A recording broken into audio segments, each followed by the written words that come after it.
In today's video, I'm going to teach you how to add holidays in a Smartsheet project plan. Whether you're managing a small project or a large-scale operation, correctly accounting for non-working days, such as holidays, is crucial. It ensures that your project timeline remains accurate and realistic, providing clear visibility to everyone involved. Let's walk through the steps to effectively incorporate holiday schedules into your Smartsheet project plan. Firstly, you'll want to access your project sheet. Open it up, and you'll find yourself on the project's main dashboard. From here, the next step is to navigate to the project settings. You can usually find this option in the toolbar near the top of your screen. Project settings hold the key to tailoring your timeline according to the realities of your work environment. Once in the project settings, it's essential to ensure that the dependencies option is enabled. This feature allows tasks to be linked, meaning every change to one task could reflect in the next, maintaining the project's coherence and timeline integrity. Once you've confirmed that dependencies are active, the next task is to define your working and non-working days. Inside project settings, you'll come across a section dedicated to working days. Here, you can specify the length of a typical working day in hours. This setting is vital as it influences the calculations of your project durations.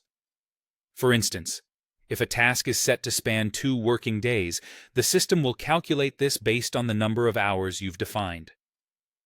Venturing further into these settings, you'll encounter options to designate non-working days.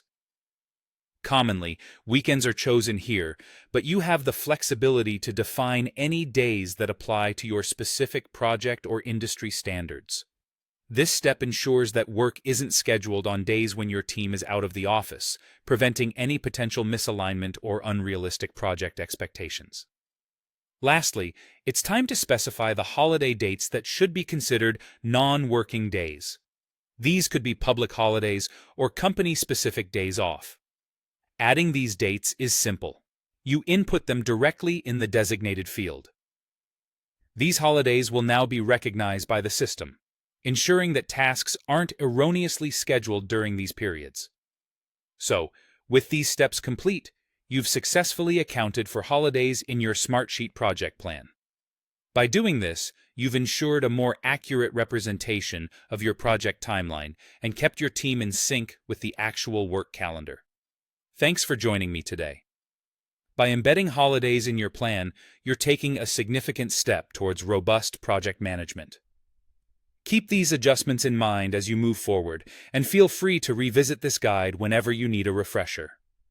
Stay tuned for more tips and strategies for optimizing your Smartsheet projects and improving your workflow efficiency.